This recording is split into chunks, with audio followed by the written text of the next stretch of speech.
Welcome to the Ferment podcast, conversations about worship and transformation. Today's guest is Vineyard worship leader and songwriter Bazi Baker from Christ Church, New Zealand.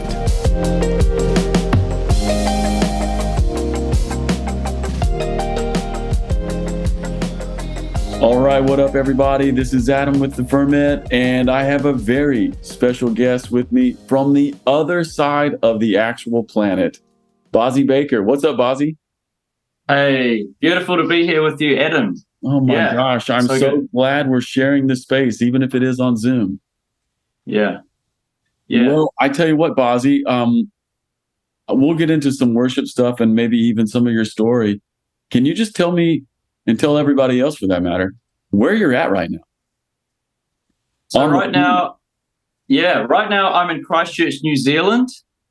I'm just at my house by the beach in New Brighton. Yeah. So pretty cool. Suffering for Jesus in New Zealand by the beach, right? True. Yeah. Well, it's a real treat. And I guess my first question, Bazi, besides where are you at, is this. When are you going to extend the ministry offer for me to come and live forever in New Zealand? I'm wondering where my offer is, buddy. Well, you've got it right now. Adam, you're welcome. Come on over. That's right. That's what I want. I want to live in New Zealand. I've never been, but the videos look great.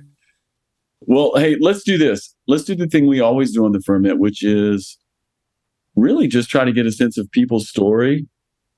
And I've been wanting to have this conversation for more than a minute because I've been aware of you. I've been aware of some of the songs you've written and the records and that kind of thing that you guys are doing in New Zealand. And I've been really touched by it. And I just want to expose that to the rest of the Vineyard, because this idea that we're a global family or that there are Vineyard people around the world, it's sometimes, I think, not played up enough. I think this idea that there are Vineyard people all around the world who are leading worship or doing ministry is a story worth telling. So I would just so love it if you would maybe just start at the beginning and tell us about your family. Like, where did you grow up and what was it like? And did you grow up in a family of faith? Yeah, cool. So I grew up about 5 hours south of Christchurch in a place called Queenstown, where there's lots of skiing, gondolas. It's a really touristy part of the South Island of New Zealand. So pretty beautiful. It's a lot smaller than Christchurch, although Christchurch is actually still very small compared to cities overseas. New Zealand's quite a country. But I didn't grow up in a faith family, although my dad was a Christian. He was living in a different city when I was growing up. So it was my mum and my stepdad, and they are not part of the Christian faith. They're beautiful, lovely people, but I didn't encounter really the Christian faith myself until I was 13. My dad got remarried, and I had these new stepbrothers, and they were living up in Christchurch at the time. And I started just to feel like, whoa, what would it be like to live with them and to get to know them more and maybe go to school with them? And it's funny because I wasn't in the faith at the time, really, although my dad had introduced me occasionally to Jesus and prayed with me. But I do feel like at that time, it was God drawing me there, because I had this very strong drawing to come and live with them, even though I hadn't known them for long at all, my new stepbrothers and my stepmom. So when I was 13, I actually moved from Queenstown to Christchurch and changed from living with my mum to my dad. And at that point, they were all going to church. There was a local Anglican church that they were going to, and they were going to a Christian high school as well. So I joined there as well. And I felt like, man, I'm going to know nothing here. I felt really worried, actually, that these guys are going to just know everything about the Bible and about the faith. And I felt like, oh, man, they're going to catch me out. They're going to ask me, who's Abraham? Tell us who's Joseph and all that. And I'm like, I don't know. I just was picturing myself being like, I don't know the answers. Yeah, and when you're in middle school, that's the scariest thing in the world. Yeah. Yeah. So, but it was really cool. I started going along to this local Anglican church with them. And I would say that's the first time that I decided to be a Christian for myself. And I think had an encounter with God there. And the reason I say that is because we were at this youth camp and everyone was kind of like, as you do, they're all like, yeah, we want more of God and we're going hard out and stuff. And I was just watching them thinking, man, I want what they've got. They seem to be experiencing something amazing. And so I just remember asking God really intensely, Lord, come on, give me what they've got. And I do think I had a real experience of God there. It's even after that, when I would go to school, I felt really different inside. Because I hadn't grown up in a Christian family, I hadn't really grown up with those Christian kind of ethics as much. It was sort of like, you're just tagging along with your friends with whatever they're doing. But right. I noticed that after I had that experience with God, I had a very different, like my appetite was very different. I didn't want to partake in those jokes in the same way or speak with the same language. It felt like quite an internal change. And I don't think I would have known at the time, but when the scripture talks about being born again or being born from above, by the Spirit, I think it was something like that for me at that point. So, Bazi, when you were at the camp and you said you saw these kids like really going for it, was it in times of worship or was it just in a ministry type setting? What was that moment in particular? Yeah, it was definitely in times of worship, I would say. It's kind of those classic vineyardy kind of things. And I think this Anglican church was highly influenced by the vineyard, actually, I think. Yeah. Or at least the youth group that we were part of was. So it was that type of environment where worship's going. I guess you could say a kind of vineyard-esque worship was happening. Some people on acoustic guitars and they were praying for more of God and inviting people to encounter the Holy Spirit. It was that kind of environment just at a camp that we were on, Yeah, that's so good. Like some of my first experiences with God, apart from, maybe some stuff as a younger kid when you're really being, I would say, maybe influenced by your parents, that's a good thing too. But when faith became real for me, it was definitely in worship moments with my peers. And that would have been like high school. It was like at a camp. Yeah. And I've realized over the years that those moments are really important because that's when people start to choose their faith for themselves. Even if they come from a very Christian home, there's something about a moment where kids can kind of like have a faith experience for themselves that's really important. Yeah. Okay, so that's what it was for me. Yeah. So talk to me about this. I mean, you have some kind of a faith moment, some kind of encounter with God, and you become a believer. You said, things changed beyond just, maybe the way that you lived your life or the way that you interacted with your friends. But beyond that change, were there other changes? Were you like instantly all hyped up for ministry, or was it like a slow burn kind of a thing where you were just at church more and more and ministry life kind of grew out of that? I think it was quite instant, but it's probably that sort of thing where you've all been at a camp and you've seen the musicians playing and the preachers preaching. And so you've experienced this encounter with God and you're immediately attaching, wow, that preacher was awesome. And maybe I want to do that one day. Like, I don't know if it's necessarily a calling that God put on my life then. It might have been. Yeah. Kind of all my other friends as well after that camp, it seemed that they were quite touched as well. And they were from Christian families. But, after that, we kind of just kept on talking about, preaching and worship and stuff like that. So all of us kind of were caught up at that time with just kind of how awesome God was and how cool it would be to follow him and do stuff for the church. So it's hard to differentiate whether it was caught up in the in the environment. There's the preacher. Whoa, there's the worship. Whoa, this is awesome. I want to do that kind of thing. Yeah. So but it may well have been. No, it honestly sounds to me like, yeah, I mean, it could have been, what do I know? I'm just hearing this story like everybody else, but I just know from moments that I've had that are similar. I think there are these holy moments where God just does God does things. And part of what he does is he really does mark people and call them. And there really are callings that, kids maybe become aware of, whether or not they receive it in the moment, they become aware of it. Maybe, God had already given it. I don't know how all that works, but we become awake to it, right? Like we get in God's presence and we're like, oh my gosh, I see myself different. I see God different. I see myself different. I see the future different. I see possibilities that I didn't see. Yeah, I totally believe that. Yeah. So were you a musician at the time? No, I wasn't actually. But one of the things that did happen was following from that point, I think the youth group at the time sort of just thought, oh, let's get some of the young guys to come and join singing.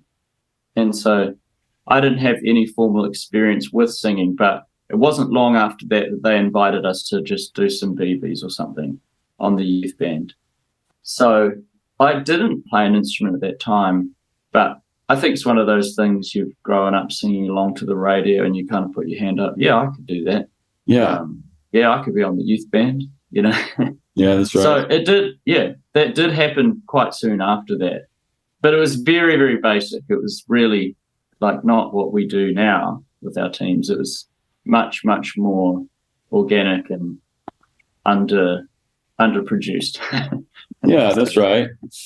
Which is great, especially when you're dealing with like kids in their early teenage years. Yeah.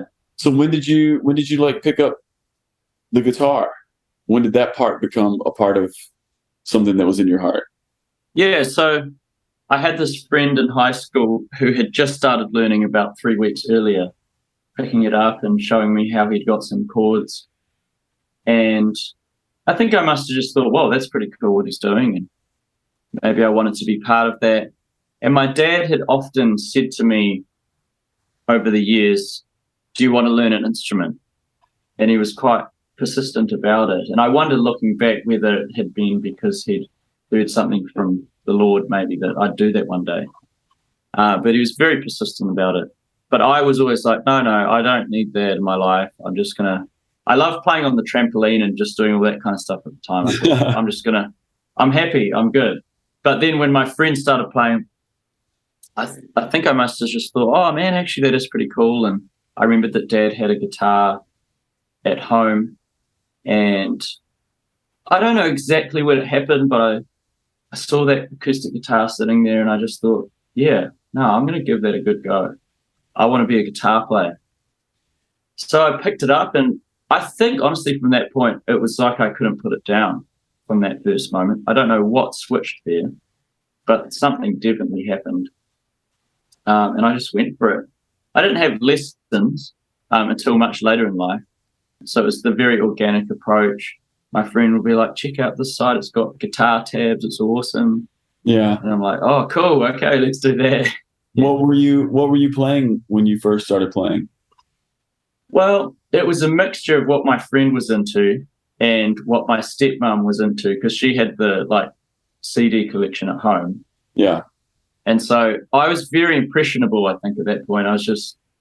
I'd never seriously considered doing music. So everyone that said, this is awesome music, I was probably like, oh, okay, cool, great. So my friend was really into the Red Hot Chili Peppers. He just loved them. That's so great. Every other day, he's like, check out this new tab I've got for the Red Hot Chili Peppers. And we'd sort of try and play them together. But my stepmom was really into rock music from the 60s and 70s. So she had Bob Dylan, Neil Young. She loved Pink Floyd, and she had Led Zeppelin and all these other kind of bands like Seals and Crofts and Jethro Tull and Supertramp and stuff. Yeah. So that was what I got really into, actually, majorly into that. I went through a season where I thought that's true music. That's the real stuff. And we had this record store in our town that I found, and I'd bus home and go into the record store and buy Crosby, Stills and Nash and all these different kind of old school kind of folk rock bands. And is that what you were playing? Like you'd come home and learn all that stuff? Yeah, pretty much. Were you singing as well, or were you just learning the guitar parts? Well, singing was like more the thing that you just did because you were playing guitar and you had the part and you thought, oh, well, I'll sing along to it as well because it's the song. So I never thought of myself as a singer, really. I thought I'm learning guitar. But along the way, it was this natural thing where I would just naturally sing to what I was playing. And, of course, at this time, this was after I'd already done a little bit with our youth group band with the Anglican Church. And so I'd already been singing a tiny bit. So I must have had the impression, oh, yeah, I mean, I can sing. So, and I'd be learning alongside all of this, the church songs. Yeah. So just old things like I remember listening to Third Day quite a bit and just the Hillsong stuff that was coming through the church as well. That's right. So I guess I just sang along to it just without really thinking about it, actually. Yeah. I just was like, well, these are songs, so I'll sing them. Okay, so when did you meet the Vineyard? So I spent about a year in the Anglican Church, and then my dad started, again, this is my dad having these strong impressions that we should, like the guitar. He was like, come on, play the guitar. Mm. But my dad was also the one who was like, I really think you should go to the Vineyard. And that had just started up. At that point, it would have been about 4 years from its beginning at our church, which is Grace Vineyard Church. And Dad was very persistent. My stepbrother and I were quite, we had this encounter at the Anglican Church and our friendship group was growing there. We were like, no, we don't need that. We're fine here. Our friends are here. Yeah. But Dad was like, no, I want you to go along. The youth group's over there on Thursday night. Why don't you go along to that? So we did go along to that. And it's funny because I walked in the door and the first thing my brother and I did was we looked at each other and we're like, oh, the music's not good. That's the first thing we thought. But They had just the most kind people there. And so some of the people that are still with us today, I just remember one of the pastors of one of our campuses at Grace Vineyard was there at the door welcoming us. And he just had this big smile on his face. He was like, come on in. He took us under his wing. And, we probably went back every week from that first time. We were just sold. I think my brother and I, we still did the kind of double thing for a while, where we were at the Anglican Church on Sundays maybe, but then going to the youth group at Vineyard. But I don't remember exactly what time it was, but somewhere along that journey, it was just with the Vineyard. We're at Grace Vineyard. This is our church. So talk to me about why you think your dad wanted you to go to the Vineyard. Well, it's interesting. What are you saying? Yeah, I'm really interested in that. I think he felt that it was very authentic. I don't know what his experience was like with the Vineyard at that time, but our pastor of the Vineyard, Dave McGregor, who's still our pastor now, he had a very good reputation just across the city as, I think he just seemed like a very trustworthy leader. Yeah. And someone that was leading out of integrity and kindness. And I think my dad could see that. I think he could see something of God on his life. And it's hard to know more than that, whether it was just a prophetic thing or whether he had felt that there were things that the Anglican Church wasn't offering us or wasn't kind of leading us into. Yeah. So it wasn't like your dad was thinking, oh, the Vineyard has Holy Spirit ministry, or, he's heard some thing about that we might put in the classic Vineyard reputation or something. No, it's actually quite funny because my dad I think he is into the Holy Spirit ministry, but he would be more concerned about us being well taught in Scripture. Would be the angle I think that he's coming from. Yeah. So it's actually very interesting. I'm still trying to think what made him decide to send us to the vineyard. Yeah. Yeah, I think even in those days at the Anglican. What's that? I was just going to say that would be a great question to ask him, because that's interesting. Yeah. Well, because what's been interesting is over the years, still he's not in the vineyard, and neither is my stepmom. They stayed at the Anglican, and then they went to like a New Frontiers church. Yeah. That was planted here in Christchurch, and now they're at more of like a non-denominational church, but they're there more because of its emphasis on exegetical teaching. Wow. Okay. So that's the trajectory they've taken, whereas kind of the path that my dad sent me on was straight to the vineyard, which was into a more Holy Spirit dominated environment. So yeah, it's interesting. Yeah, that is. So how long were you in the vineyard before you're like on the worship band and stuff? So probably only about a year. I was attending the youth group probably about a year or a year and a half, and that was the time about that I had just started picking up the guitar.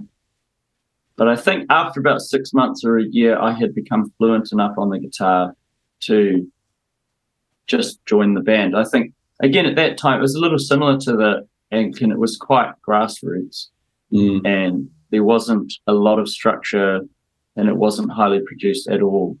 But they had a couple of guys that were really passionate about it, leading it, kind of really classic vineyard kind of worship leader guys. Like they were just acoustic guitar guys and had this real heart for the Lord. So they got me on. I think they'd seen me jamming around the place, just like, because the way that I learnt guitar was I'd learnt by ear. So there were tabs as well, and I did that kind of with my friend, the Red Hot Chili Peppers and stuff. But yeah. Well, what I mostly did was I'd put on a CD and I would just play along and see if I could play something that complemented it. Right. But I didn't know scales as such, but I was just playing kind of lead lines, if you like, just through my ear, what would be the next good sounding note kind of thing. Right. So through my own organic approach, I had built up like enough fluency. Probably looking back, it was just the pentatonic scale without me knowing it. But, it was just those notes seemed to work. And so if you find the key center that you're in, you can sort of find those notes. And so they invited me to join on the electric guitar at the youth band. Yeah, not long after. And I think I just pretty much did that. I probably just played pentatonic kind of riffs. Yeah.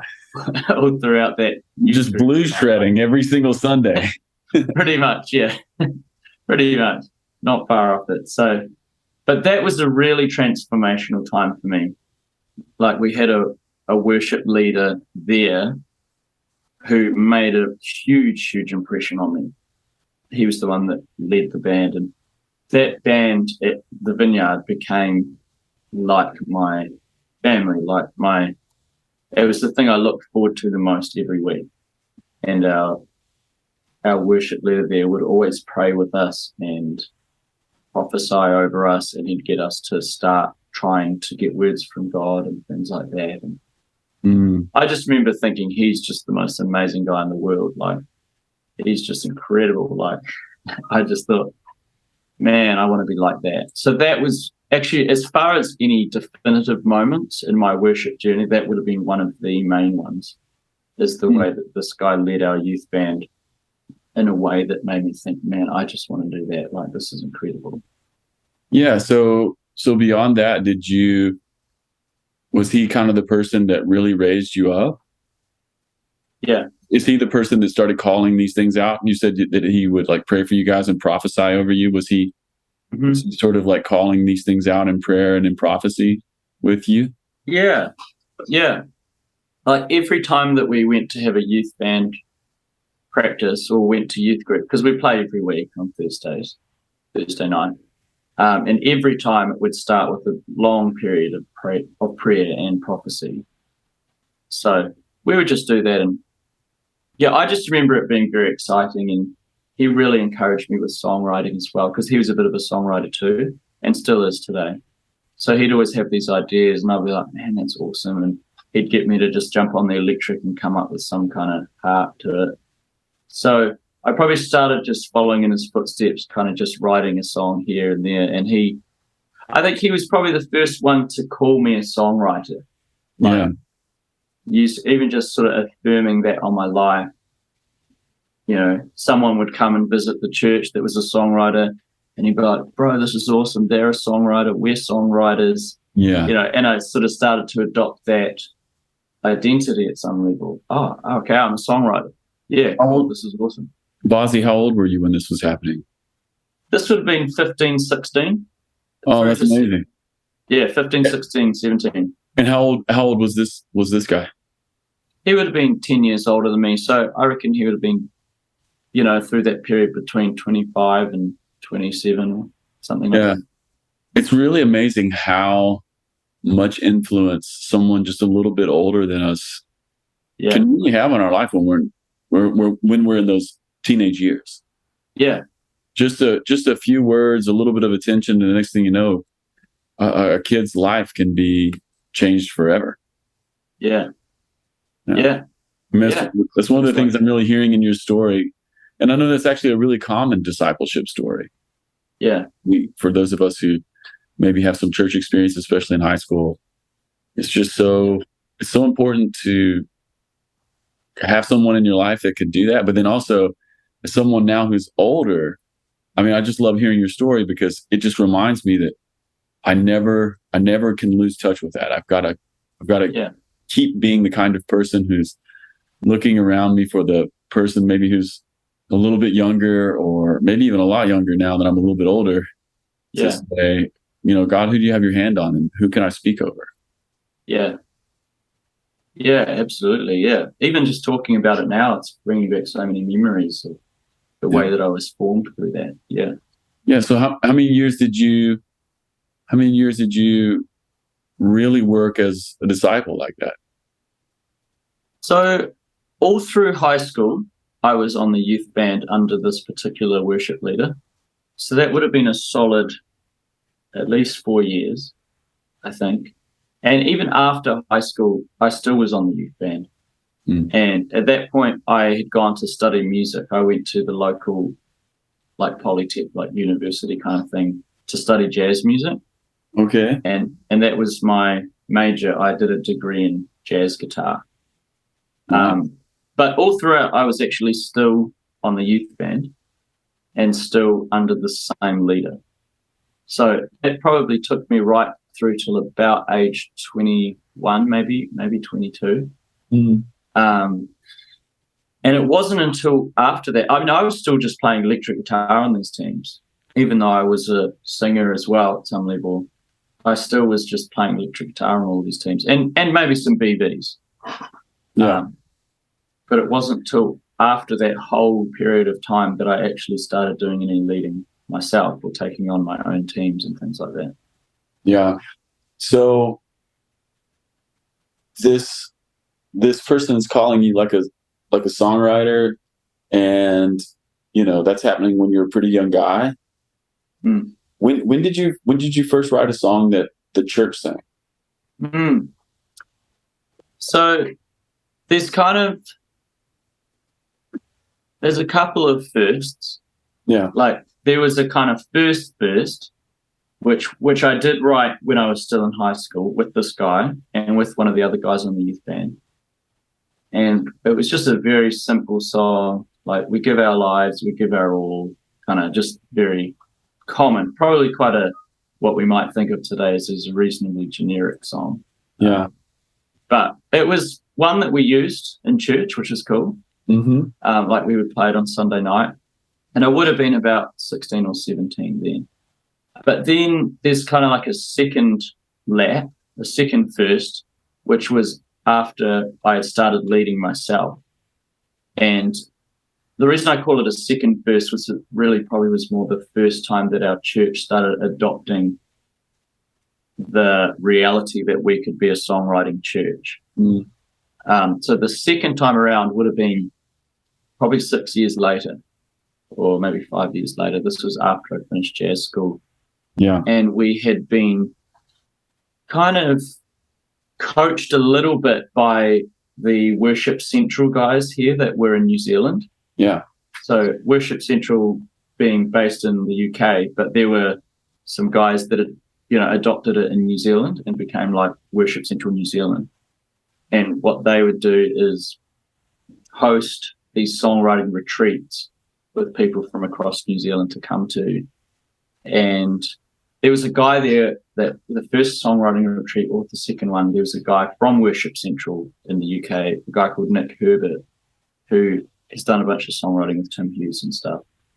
So he started to teach us a little bit about songwriting, probably for the first time, because up to that point, we were probably just making it all up. So from that retreat, I had already started writing some songs, and I'd started sharing them with our worship pastor at the time. And we kind of finished it with the guys, a song called Your Love Remains, which is on our first ever album. Yeah. Kind of upbeat sort of thing. Anyway, we were going to park it because I was actually really passionate. At this time in my journey, I'd just finished jazz school, and I was like ultra passionate, but probably in a nearly like I needed to be discipled kind of way. Yeah. I just finished jazz school, and I was pretty much thinking like, man, we could reinvent this wheel. Like, this could be way, way better. Like, I was thinking this is boring, this music. Yeah. There's like zero creativity involved. Like, I'm just letting you know the state that I was in after I'd finished jazz school, because I just spent 4 years really diving deep into like harmonic possibilities and chord voicings and things like that. So I would get back to church at this point and be like, oh man, this is really, really basic. 1, 4, 5. Yeah, exactly. Yeah. Sometimes. So I had been journeying with my worship pastor at the time, and he's another guy. He's probably the next significant figure in my life that really did disciple me, because he saw the raw passion that I had and the raw talent, but he knew that it needed to be discipled. It needed to come to maturity. So I would have these long chats with him. Man, come on, like we could break this box open. We could make it way more creative. And he would just keep pushing me in the direction of like, have you learned what it's like to serve the church? Like, and he would tell me stories from his own life about how God challenged him one day. Would you be okay pastoring if it was just to a tiny congregation, a tiny Anglican church? And, he was like, okay, yes, Lord, I would. And he was challenging me, like, are you submitting? Are you dying to yourself with this stuff? Yeah. So by the time we got to the songwriting retreat and we actually had this song, I was really like, okay, no, we're not introducing it. Like, I'm taking a break from trying to introduce songs. Like, I was like, let's not do anything for like 6 months or a year kind of thing. So we had finished this song, but then I'd sort of agreed with him, let's not do it. Let's just put it on the bench. But then the guy from the Worship Central retreat kind of came back to us and was like, have you guys introduced that song yet? Like, come on, it's awesome. Like, you've got to play it at church, sort of thing. Yeah. So that was the start of the journey proper, if you like. Like the song we wrote when I was in high school, that was just like, whoa, cool. And another guy had written a song when I was in high school, we sang at church. But this later time was the start of the journey in a new way, not necessarily the start of the journey, but a start of another chapter.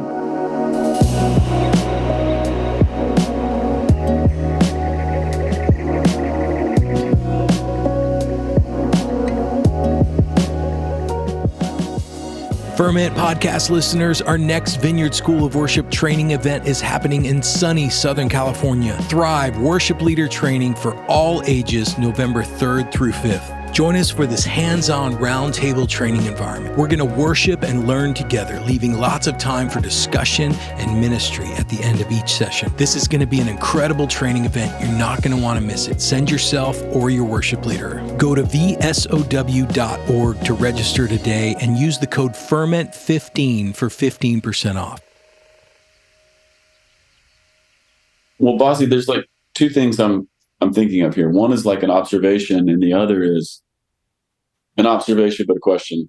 So one, it's very obvious in your story right now how at key moments in your life, God has given you a disciple someone who's discipling you, someone who's really speaking into your life, and they're opening horizons for you that maybe at the moment you weren't imagining. Yeah. That happens in high school, and then after you graduate, you get this other person who's speaking into your life and really challenging you in a new way. So there's I just want to name that because it just feels important for this conversation. Yeah. But then the second thing I'm thinking of while I'm listening to you talk, it's actually a question, and it has to do not with the worship discipleship you got, but it has to do with maybe the atmosphere around the senior pastor and the leaders, because you talk about how you wrote this song in high school and you guys did it at church, and you had another friend and they did a song at church, and then you go on the second kind of songwriting journey after school. Yeah. And the Worship Central guys are like, have you done it at church? And then so you start doing it at church.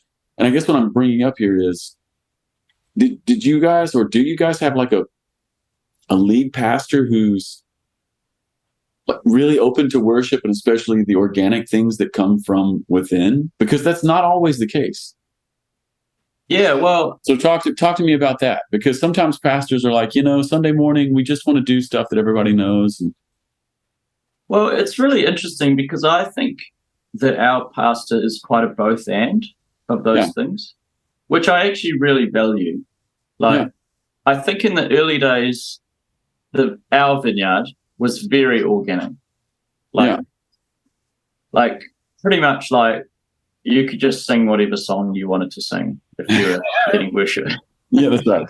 But I will say that he was still a really good leader and very intentional. And so that's not to say that he wouldn't have words or he wouldn't bring guidance. Yeah. But more so in those early days, there wasn't necessarily a master pool of songs that we would draw from. Yeah. And it wasn't like the song had to be approved by this and that person. It was like, okay, you just go for it. And particularly in the youth group, I think, and particularly in Sunday night. So there's sort of like gradients, like Sunday morning's one thing, Sunday night is another thing, and youth group's another thing, in terms of like the level of just do whatever you want. But yeah, I think in recent years, as our church has grown, there is a natural integration of more structure and more like intentionality. And that's partly to do with the numbers being more and the further reach that it is. Yeah. And also I think part of it has to do with looking after people well as well. Because in those days, in all areas of structure, things were more relaxed. So life groups were less defined. Follow-up things were less defined. What songs we were singing, what theology they carried, that was less defined. So I guess I would say is like our pastor and our leaders do still value that kind of vineyard DNA of the freedom and the expression and the ease of going with the Spirit and being flexible. But I think in a really healthy way, they've begun pairing that to become like a both and. Mm-hmm. Is that we do want those things, but also within a safe context where we are mutually submitting to one another. So, for example, nowadays, if I'm writing a new song, it would be a much more structured process where I'd actually submit a demo recording to one of the pastors with the lyrics. And we'd agree together, is this a song for our church? Is this the best we could do? Does it need to be rewritten in places? Do we feel like this is actually going to benefit our church? So there's that both and, if you like. Yeah, okay, so I'm interested, since you bring it up. Talk to me about that. Like, talk to me, because one side of me hears that, and I'm like, that's really cool that you have pastors who want to listen and who care, So talk to me about making music with non-musicians. Yeah, so like pastoral people that are involved in the journey. Right, exactly. Just whatever feels important about that conversation, because I think that's kind of an important topic. Yeah. Well, I think one of the things that I've begun celebrating is that it can help to break down like egotism. Yeah. Like because there's part of it from my end that's thinking, well, okay, I've done a jazz degree. Like I spent 3 years intensely studying music. I did an extra year in composition and arranging. And so I'm getting feedback from people that have spent not nearly that amount of time, and they haven't, and I've been a worship leader all these years. So there could be a part where it's like, oh, come on, like, yeah, I think I'd know, Yeah. It's like I'm in my lane, you're in your lane. Exactly. Yeah. But it's not to say that I've actually felt like that. No, I get it. But what I do value a lot is the intentional kind of laying down your lane a little bit, like submitting your lane and inviting someone else into that lane to give their perspective. And so even now I submit my set list every week to another pastoral oversight. And I've learned to thoroughly enjoy that, because what I have noticed is that while I still might be like the person primarily occupying that lane, if I let them into that lane or even submit that lane and let them shape it at some level, they champion it in a whole nother way by the time we actually get to it. Yeah, that's right. So let's say I'm introducing a song now on a Sunday. I might think this is an awesome song.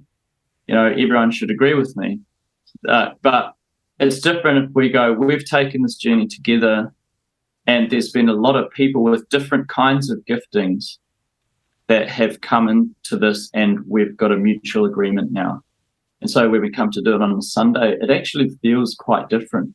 It feels more covered somehow. And I don't know if that's a spiritual thing or something in the natural. Oh, yeah. I mean, here's me. I mean, I kind of like, it's both, right? It's a phrase you used a moment ago. It's both and. I mean, just in a very natural and practical way, there's more buy-in. You're sharing with someone, so there's more buy-in. I think that's a really profound word on your part. And yeah, I mean, there's just something about collaboration. At least I've discovered in my life, even in simple things, most things get better with collaboration. Yeah. And even creative endeavors, or even, putting together a set list. I know, like I'm now a lead pastor or whatever, but my worship pastor and I, Glenn Yoder, we talk every week pretty much about the set list.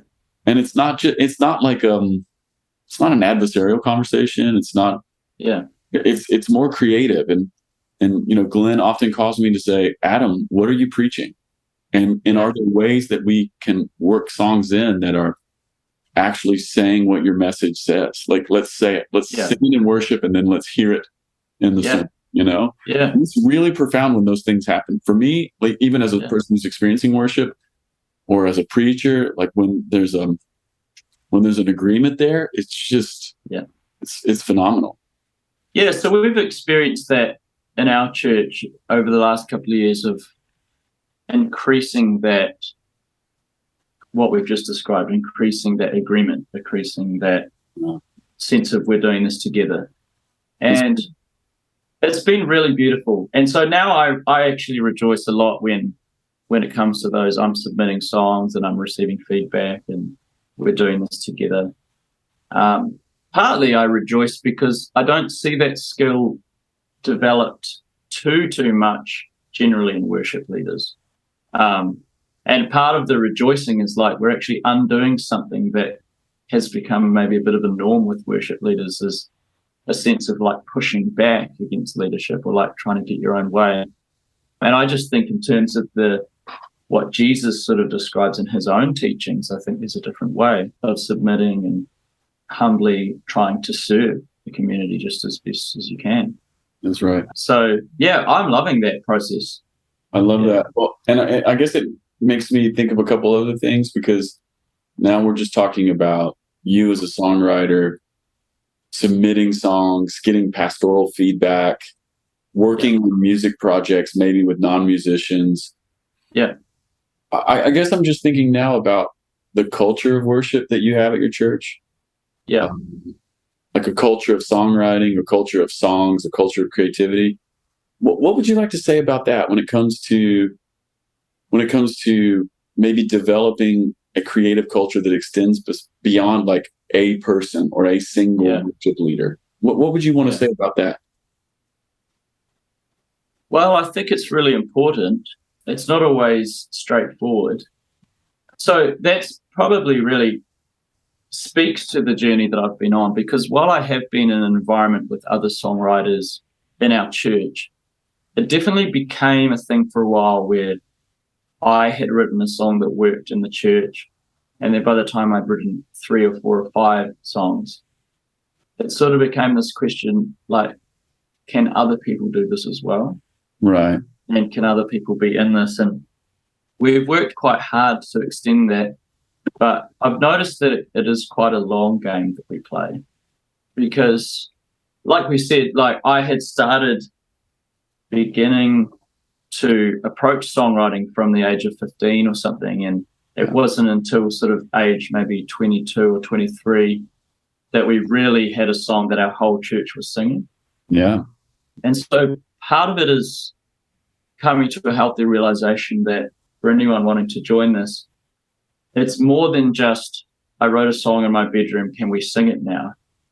It does take time to mature. And so it's that discipleship thing that you've been picking up on already. Like, it is a long-term discipleship thing, I think. But Bazi, I was just about to say the same thing. I mean, sometimes maybe someone sees another person who has a gift like you, a gift to lead worship, a gift to sing, but also like a gift to write and to make something that the whole church sings, and even goes beyond the local church, like some of your songs have done.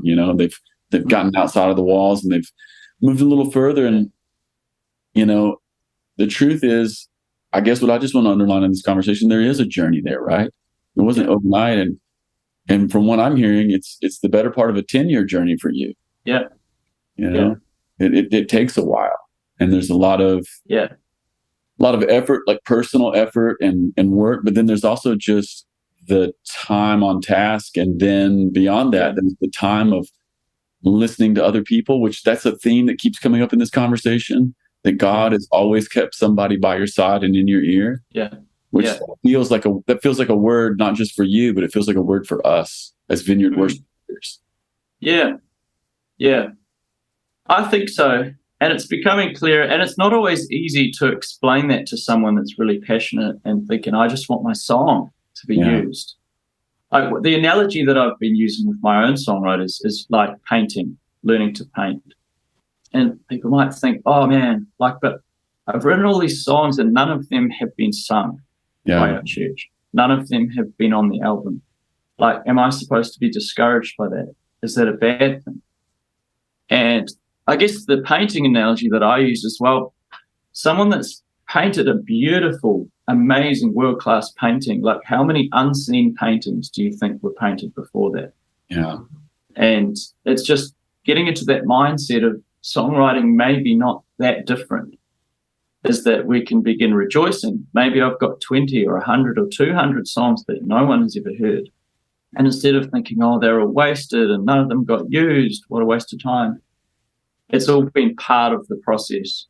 And maybe out of 50 songs that we write, maybe that's when we hit one that's like, well, this feels like it could go beyond our church. And that's right. So, I think that it's part of normalizing that journey, especially in a culture where we're trying to raise up songwriters, normalizing that journey, normalizing the time that it may take, but celebrating that, sort of like, instead of being like, oh, it's been 5 years since we've sung one of my songs, or we still haven't sung one of my songs. Well, those are 5 very, very valuable years that you're building on, growing in experience, growing in practicing this craft. Yeah, it's getting you there. It's getting you there. So, there's no easy way to do that, because I think people quickly see, whoa, Bazi's song got sung. Man, that's awesome. Like, I wonder if I could do that next month. I wonder if I could. Yeah, that's right. Well, and Bazi, as you were telling that story, I was just reminded of something that happened to me last weekend. I was with some friends in Chicago here in the United States, and we went to, there's a really great museum here in Chicago.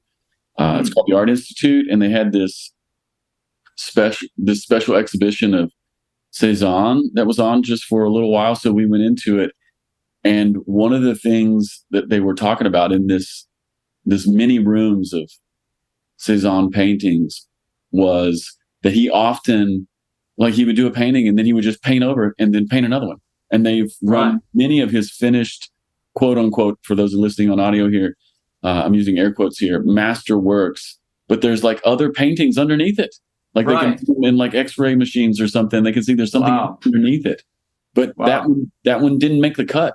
And you know, I mean, he's one of the masters, and his paintings have stood the test of time. Like, I'm sure that his painting that got painted over is better than anything I could ever produce, yet it didn't make the cut. And maybe it didn't suit him, or maybe it just wasn't as good, or maybe he got another job and didn't have the material, so he just you know, used the canvas. But whatever it is, I just thought, even when I was standing in the museum last week, I thought, oh, this feels like a powerful metaphor for creatives.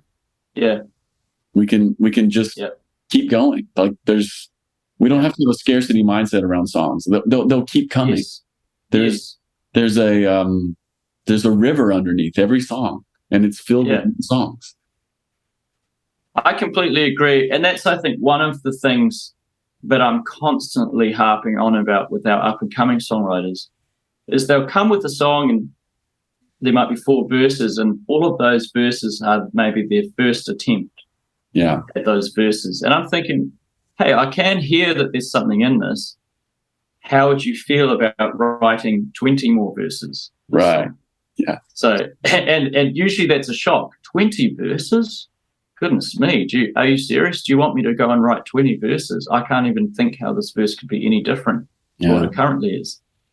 And it's what we're doing right now. Actually, I just said to a group of 4 of us at our church, okay, for the next week or 2 weeks, we've got this song that we're writing together. Let's all of us write 20 verses for this one song. Yeah. And just as a way of like, okay, you might find that after the 10th verse, you've written something that you're like, I've never written something like that before. Yeah. Like that thought hasn't even crossed my mind. In fact, I don't think I've ever sung that in a song before. And so we're priming the pump, and we're just seeing what else is there instead of settling with just the first idea that we think, I thought this was good.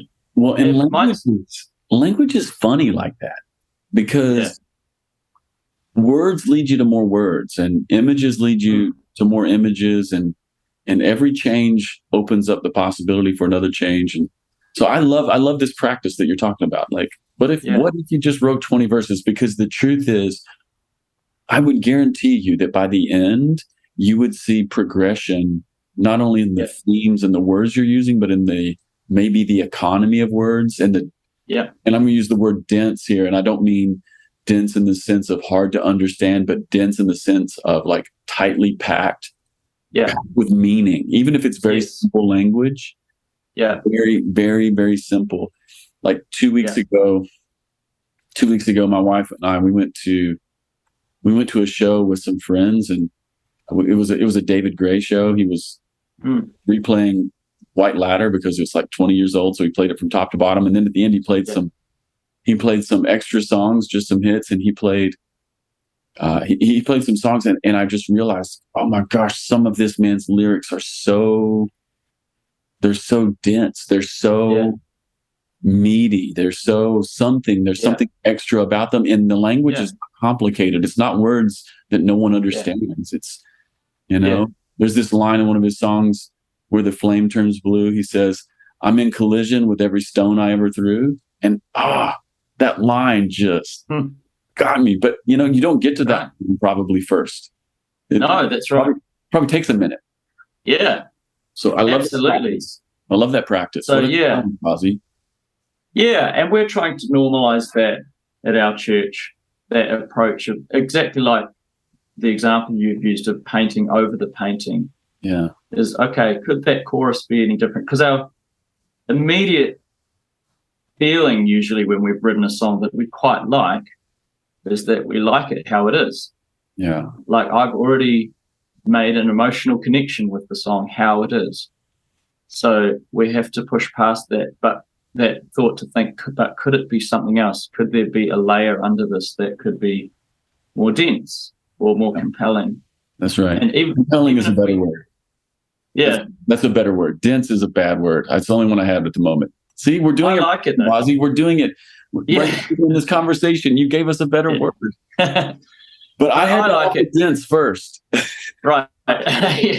Yeah. And so even if we end up back with what we originally had, sometimes that's the case as well. And I have to sometimes coach myself as well as our guys that's okay as well. We've gone around the whole thing, and was it worth it? Because we just used what we had at the start. But I think it still is, because we're giving the song the best attention that we could. We're giving it the chance to be shaped differently. And I love what you're saying there, Adam. And I do like the word dense, because Thank you for affirming me. Because I do feel, I don't know if it's in the cultural moment that we're in the world, where worship is very easily a product. I just wonder if there's an invitation for us as songwriters to go after something that's a bit denser, because it's not just functioning as a nice catchy tune on a radio, but it is functioning as something that the people of God are meant to feast on, as truths. That's right. About God, and partake in worship in that way. And it's one of the things I've been feeling songwriting globally, and I'm not saying I can do any better or anything, but collectively, can we push for something a little denser that taps into the rich history of theology that we've carried as a church for the last 2,000 years? It's just something that I'm interested in right now. Oh man, I'm interested in that too, Bazi. Something weighty, something that will sustain you for the journey. Yeah, man. Yeah. Well, brother, I mean, I want to keep going, but I think we've kind of landed in a good spot here. Sure. I think we're finding a good landing spot. Here's what I would love to do, maybe just to wrap up, Bazi. I would love it if you just had a word for vineyard worship leaders all around the world, because on this podcast, worship leaders who are from the United States listen, our friends from England and Ireland listen, and our friends from the Norways and the Finlands and Swedens of the world. And it's kind of like a little international community in the weirdest way. So I would love it if maybe you had a word or an encouragement or something that you haven't said that you feel like you want to say to vineyard worship leaders. I'd love to just give you a chance to do that as we close up. Well, the first thing that comes to mind, Adam, is very similar to what we're just talking about now.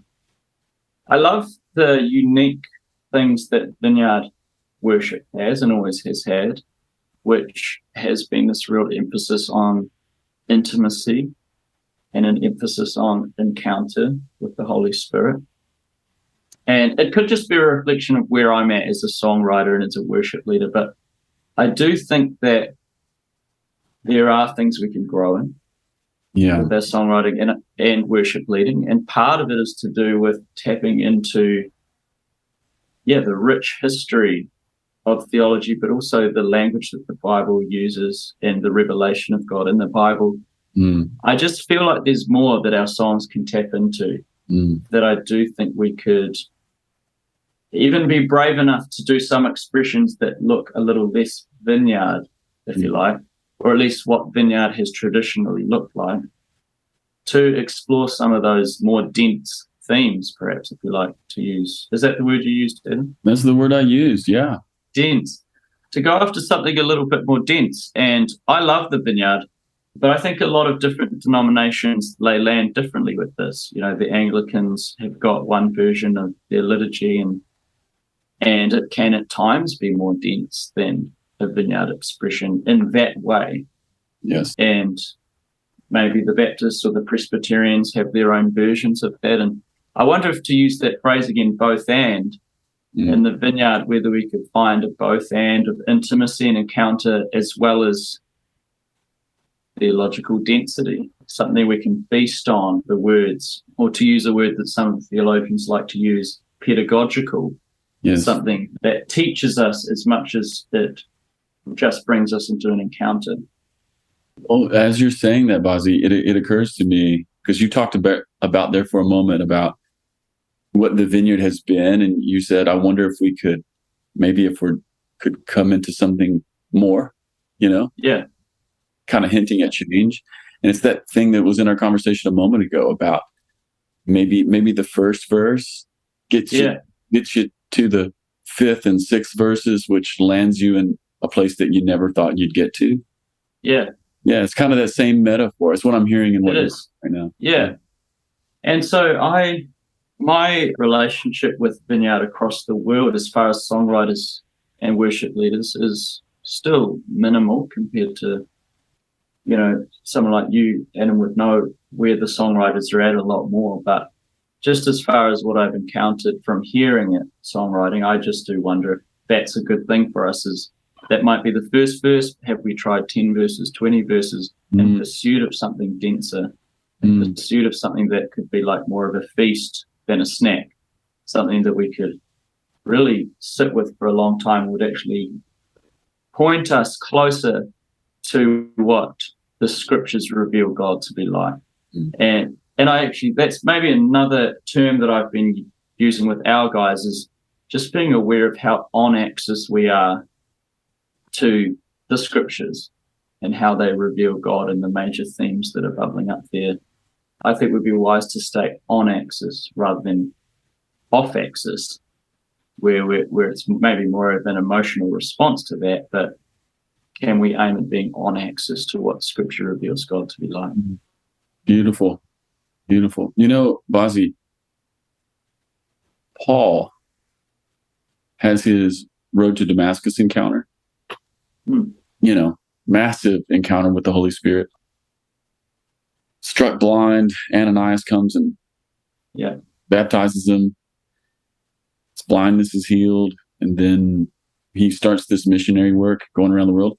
But you realize, most theologians think that his real magnum opus, his major theological treatise, is the book of Romans. But he didn't write that the day after his encounter. It took decades of reflection upon what the gospel of grace is before you could get there. And I'm just wondering if we're entering into a season in the vineyard, in our songs and in our hymnody, if I could use that word. Yeah.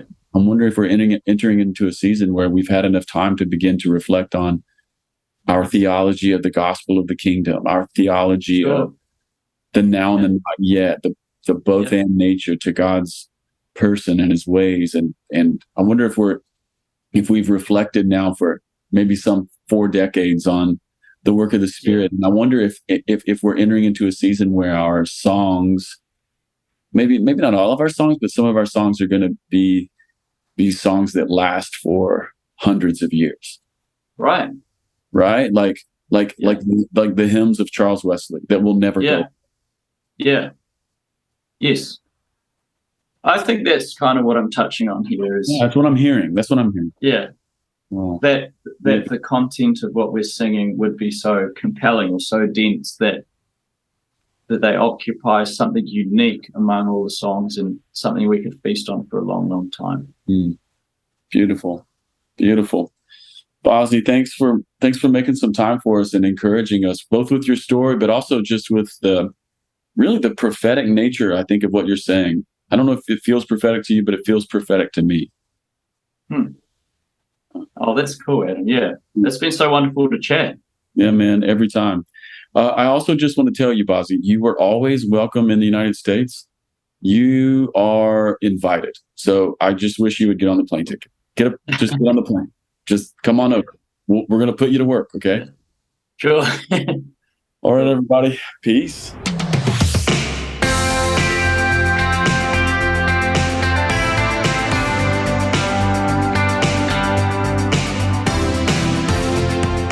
Hey everyone, Casey Coram here, producer of the podcast. Thanks for listening. As always, if you've been enjoying the podcast, here's a few ways you can help us. First of all, leave us a review on the podcast platform of your choice. This helps more people find us. Also, connect with us on social media. Instagram at the Ferment Podcast and Twitter at FermentCast. All right, everyone, thanks for listening. See you next week.